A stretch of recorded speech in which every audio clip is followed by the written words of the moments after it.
Late Saturday night, fire tore through Birch by Romeo Lane in Goa. A total of 25 people, including staff members, died in the incident. And now on Thursday, Thai authorities have detained Saurabh and Gaurav Luthra, the owners of the nightclub. Now, ever since this incident, of course, there have been many twists and turns in the case, but there have also been a flurry of questions on how did this happen, who is to be held responsible, and how do we prevent such an incident from happening again. Hello, I'm Apoorva Mandhani, and I have with me Karanjeet Kaur. She's a journalist and she's a columnist at ThePrint. She's based out of Goa and closely follows developments in Goa. And I also have with me my colleague Mayank Kumar, who was in Goa. He reported from ground zero after the fire. Thank you so much for joining me, both of you. And of course, together for our viewers, we'll try to break down some of these questions and answer them for you.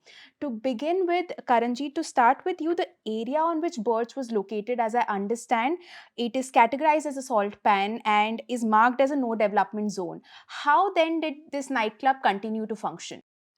Thanks, Apoorva, first of all, for having me. And again, that's a question that pretty much everyone has been asking ever since the fire broke out at the nightclub. Because one thing to remember is that Birch is a very heavily advertised nightclub. You can't drive from Panjim to North Goa and not encounter a sort of hoarding or an advertisement for. The nightclub. So the fact that this was all happening so blatantly right in the public eye is actually very shameful for, I think, every nodal authority and the government of Goa. If you really look at it, from what I understand, the regional plan 2021 classified it as eco category 1, which is absolutely a no development zone.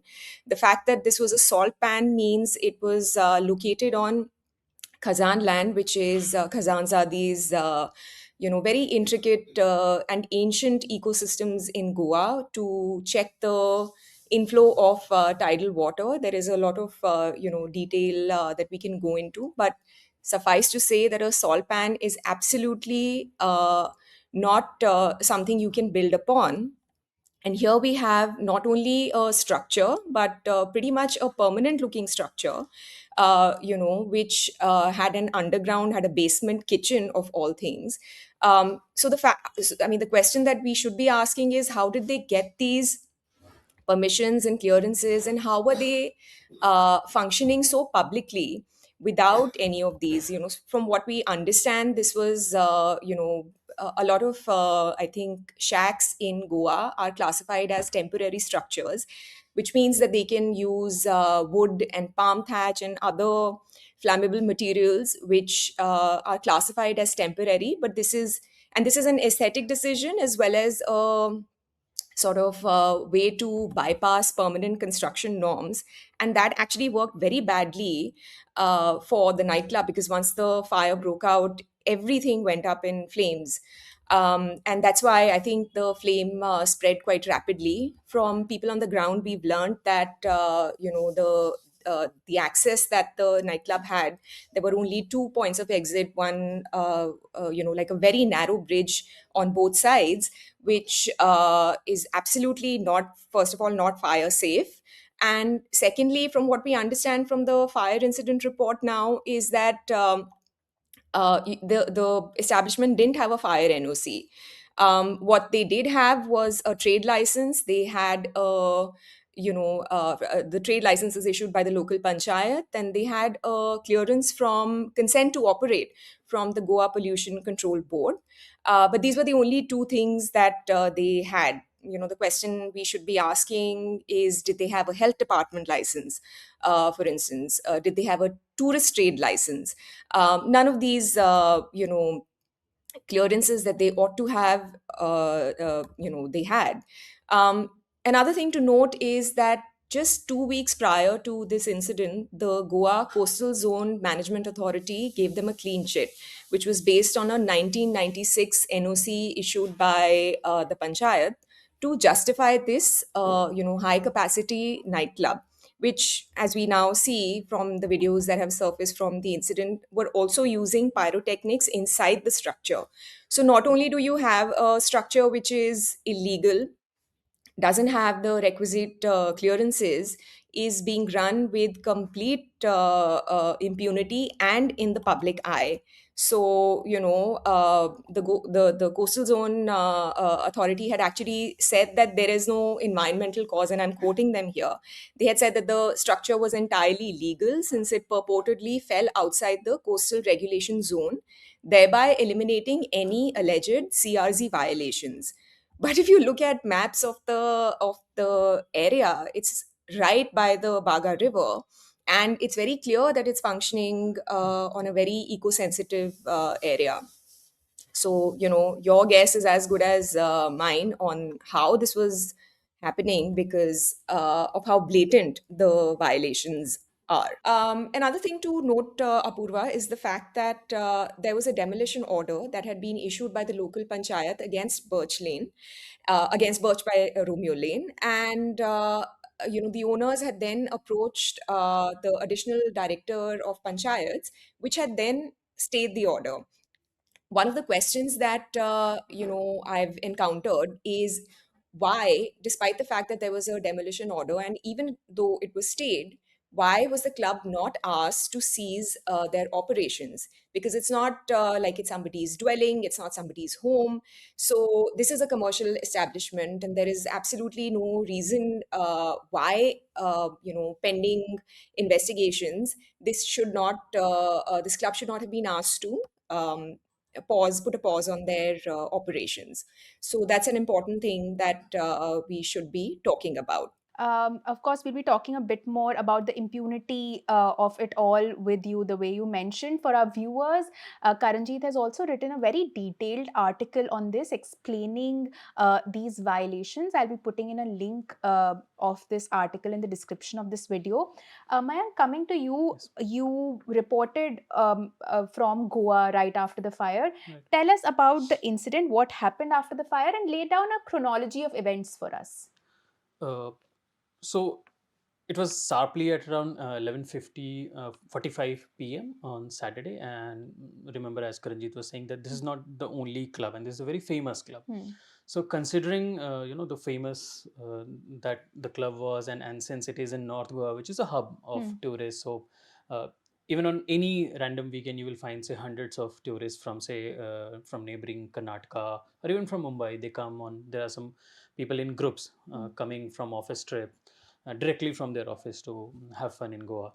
So around 11:45, the nearest fire station in Mapusa receives a distress call that there was a fire at this particular nightclub, Birch Right. by Roll. So then the fire team reaches. There are 2 points here to begin with. So, as Karanjeet was explaining, so the area is so narrow that it is not easy for the fire department to enter quickly. Right. And this fact was also highlighted by Pramod Sawant, the chief minister, that although it was little tougher for the fire department, they reached there. But fair enough. After they reached, it took them around 4 hours or more than 4 hours, because as per the fire incident report, it took them till 4:45 a.m. So 4 hours time passed for the fire to completely extinguish. In that period, what happened, and now as say investigation is coming out, so it is clear that there was no safety arrangement for all the tourists in Right. a way that, so investigation is now saying that there was only one gate and there was no separate gate for the staff and the tourist. Hmm. It led to a lot of confusion between the tourists as well as the staff. And initially, when the fire department reached the say fire incident site, they found two bodies. So then we reporters who were there in Goa, we understood that there were two, and maximum we were expecting say three or four. But then incidentally, when they started getting deeper in the structure, then they enter the basement, Hmm. where they find 23 more bodies. And the CM has gone on, categorically to say that 23 of them have died due to asphyxiation, And due to these are staff suffocation. Yeah, members. these are all All staff members. staff All of members. them are migrant workers. We have reported on that. Hmm. So majority of the victims are staff members. There are only 4 or 5 tourists who are from Delhi. So between 11:45, when the Mapusa Fire Station received this calls, and then the fire extinguishing happens, 25 people die. But there are several videos as well of the nightclub where you can see that the electrical firecrackers were used while a dance show was being organized there. So police are saying that since Luthra brothers and they are the owner, so they have the overall responsibility, then it was their planning, that or it was their organization of the dance show where these crackers were being put and were being burnt. So if you see that the overall entire sequence of event and you will see that video, you will find that that flame from the electrical firecracker is reaching the uh, roof, Right. the not so permanent roof, as Karanjeet was saying. So then the fire latches on, and then it is leading to electrical short circuit of the entire area. And then the furnishing of the complex of the nightclub was of wooden. It was wooden structure. Some places it was also bamboo. So some of the key witnesses who we spoke, like before whom all the entire incident happened, they said that it was also some places it was also bamboo, which was accentuating the fire into a level that it was spreading very rapidly. Right. So they could not understand what to do, and it led to chaos. So police are also saying that more than 150 people were there at that point of time where the fire took place, and the place hardly could adjust 150 people. So everything, if you consider the fire safety violation of the fire safety norm, or say the lack of the exit gate, and then I think what some of the staff members who's told us, that even the employees of the club who were there, they did not even, I mean, find it reason enough to inform the people or the staff member who were stuck in the basement, that there is a fire and that you should get out. Some of them, so they are fine, they were not burned, they were not burned bodies, they were fine in terms of they did not have any fire It was injuries, but they died, suffocation, they died of asphyxiation. suffocation. So it was a recipe for disaster. And in that 4 hours time, where fire department and also local cops tried to extinguish the fire, but the damage was done, 25 people had already died. As I mentioned earlier, Mayank has written quite a few reports recollecting this chronology of events as well, as in when the story was unfolding. So I'm going to add a link to those articles as well to the description of this video. Mayank, before we go back to Karanjeet, now you mentioned the Luthra brothers. There's been a lot of talk around them and their responsibility in the whole incident, but also about what happened after the fire. They claim Okay. that they went to Thailand on business. That's what I think they've, correct me if Yeah. I'm wrong, filed in the Delhi High Court. Yeah. According to you, what are the exact allegations against them? Tell us that. And what happened after the fire? What has the police said? So, as per the investigating details that we are privy to, Right. so at and we have seen the documents that Indigo has given to Goa police. We are privy to that document as well. So at 11:45, this fire is reported to Mapusa. At around 1:17, sharp 1:17 a.m., they book a ticket to uh, Thailand on an Indigo flight. And mind you, Indigo was in mess at the time. Yeah. Indigo flights were not taking off, but coincidentally, or say unfortunately, it took off, and they paid around 1,99,000 something for that. And now when they're, say, moving anticipatory bail plea in Delhi court, they are saying that we traveled there for our business purpose and that we were not trying to flee. Goa police have categorically submitted before the court in their affidavit that they had no business at all. They had no commercial interest. And they have also given an example. Say, if you had, suppose anyone has a business interest or a commercial interest in business purpose travel, they will plan well in advance, right? You will not book 2 hours before, and and your nightclub in Goa was just in middle of a blaze, right? In which 25 people were killed. So there was a lot of coincidence, if at all it was a business tour. That's what the Goa police are claiming in their affidavit before the court. And Mayank, they have mentioned that they went there for business. This is what they've told the Delhi court Right. in their bail application. So tell us a bit about that as well. Tell us what the investigating agencies are telling you and telling you about their role and about when they left their country. So after Blue Corner notices were issued, they have been detained, and now deportation process is on, so that Thai authorities will send them back. Meanwhile, in court proceedings today, their lawyer said that you cannot hold us accountable or liable for something that happened there because we were not there, and so direct responsibility cannot be on us. Right. Goa police have made it categorically clear in their affidavit that since you are such an experienced owner, that you are running, say, 23 properties, similar properties across the country, you ought to know that which are the licenses that you need to, say, run these properties, and which are the violations that you have done.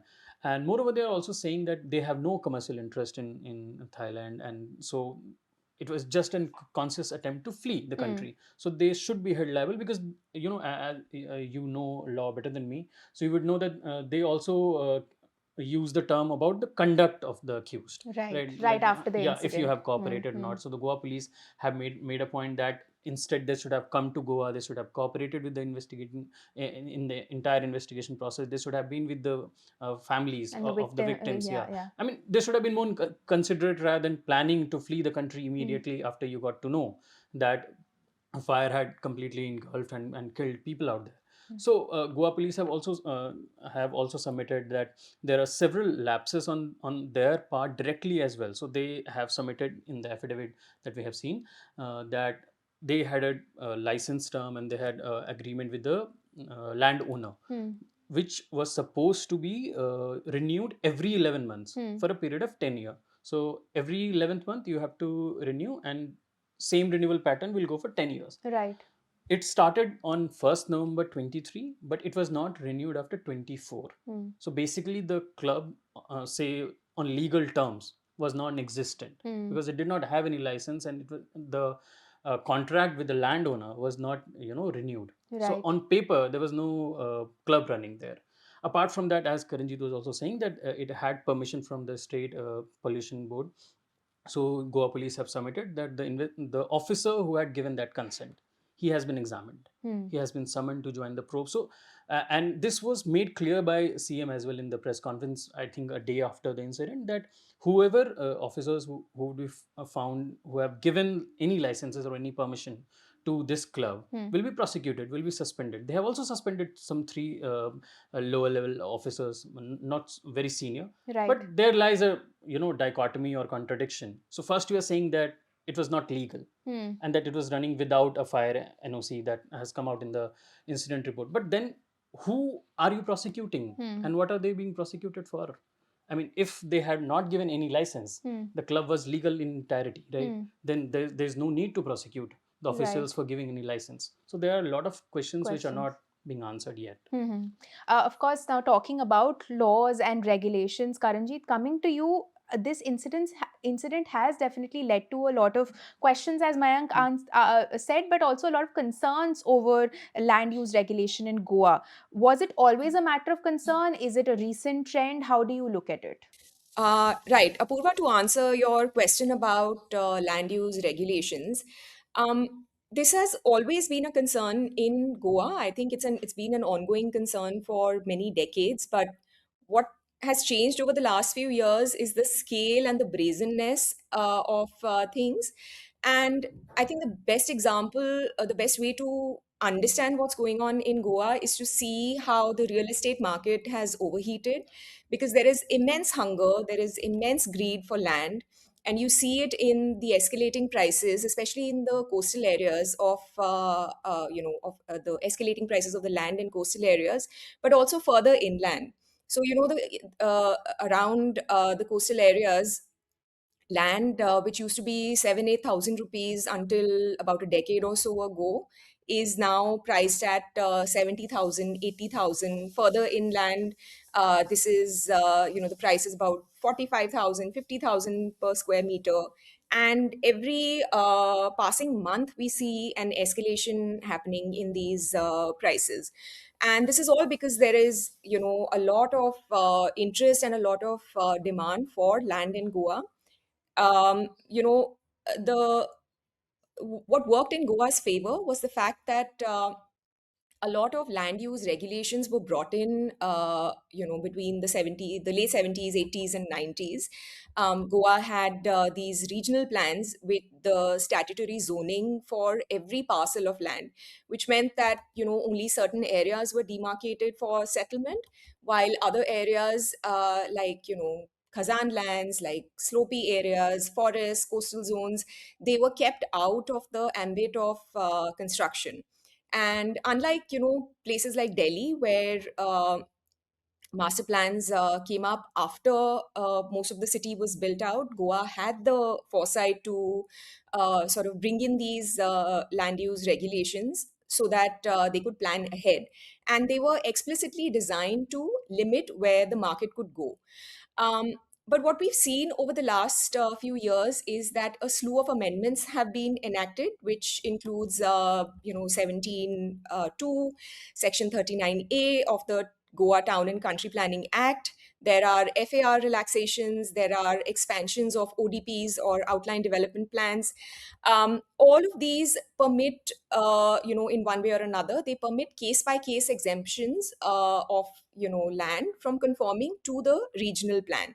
And this is all based on my conversation with Solano da Silva, who is a researcher and educator, and he is one of the authors of the book The Great Goa Land Grab. So he has a very wonderful insight into all of these issues that we are talking about.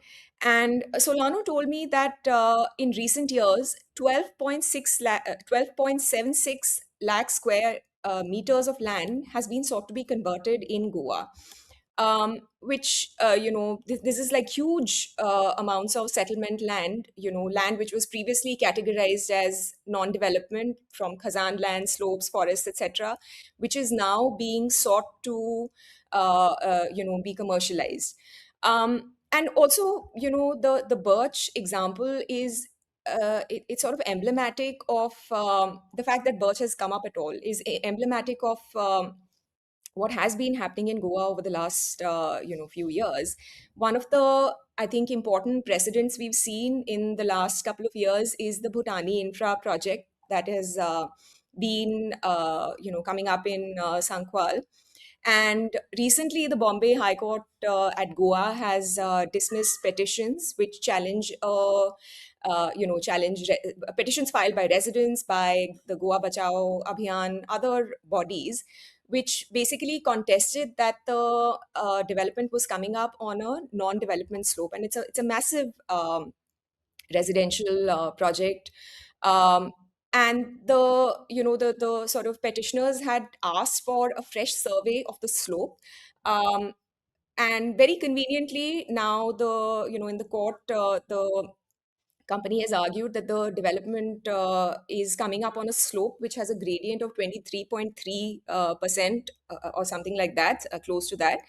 Um, the Bhutani Infra and their lawyers have argued that the bulk of the development is coming up on a slope which is very conveniently 23.3%, which is just outside of the 25% which disallows, development. The gradient is just below the 25% threshold. And the court has refused an independent verification of, the gradient of the slope. Once again, this is a pattern. This is something we've seen with the Aldea de Goa, which was declared illegal by the High Court, but then was allowed to stand after, they paid up their fines. This happened with Marriott Hotel, which was built on a sand dune in a CRZ area in 1994. That was allowed to, be built out.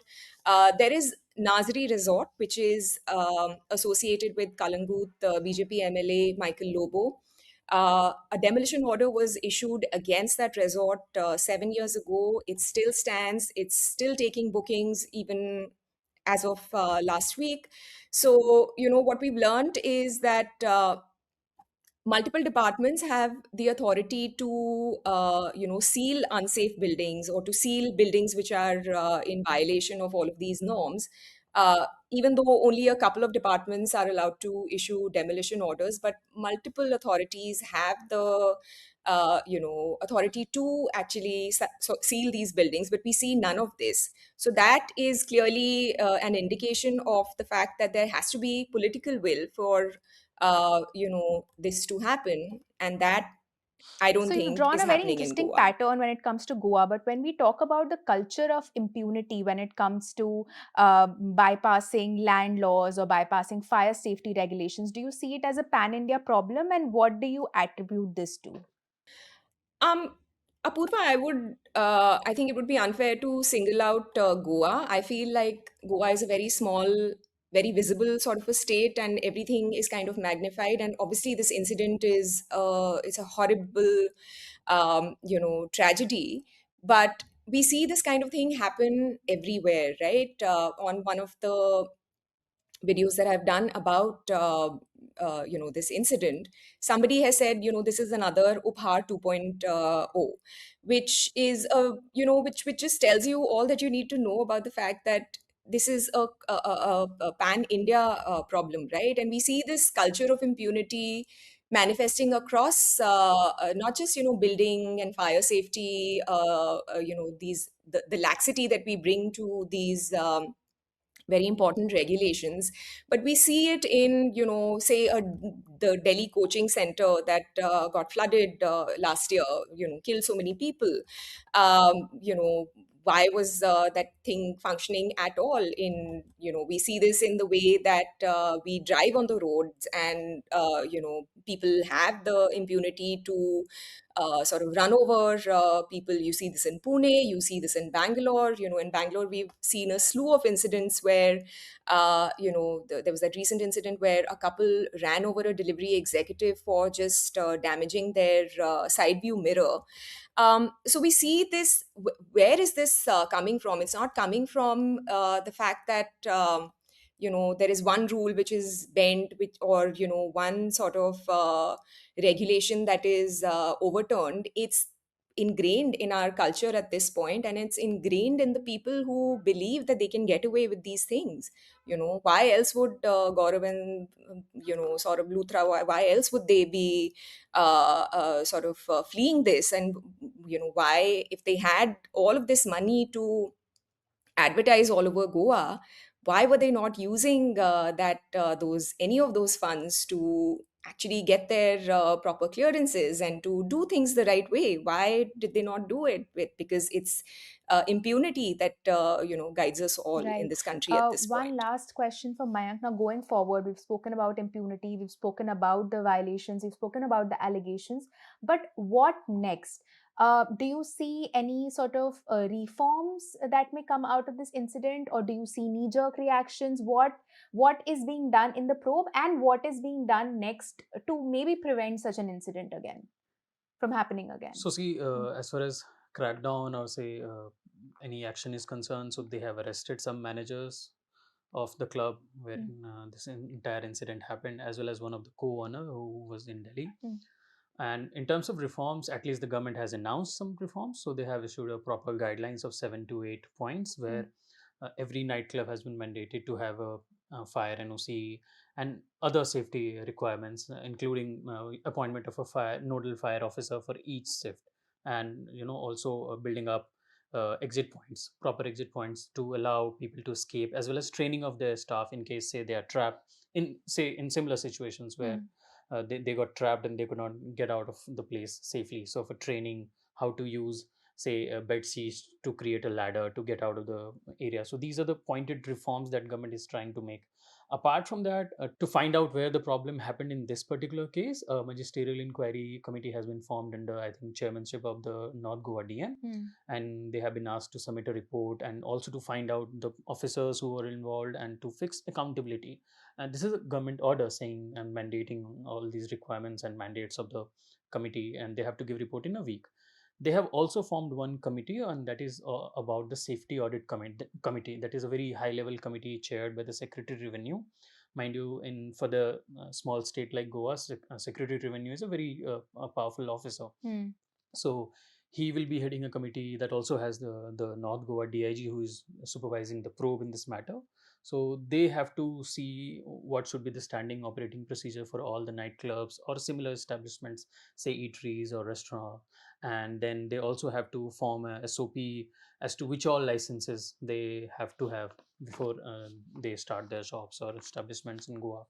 But I mean, again, everyone can go back to the point that the fact that the government has to say that you have to have a fire NOC, as Hmm. basic as fire NOC in a government order, after 25 people have been killed. I mean, that Hmm. speaks volume about regulation, or rather lack of it, at least in Goa. On that note, we've reached the end of this video. Thank you so much for joining me, Karanjeet and Mayank, for breaking it down for all of our viewers.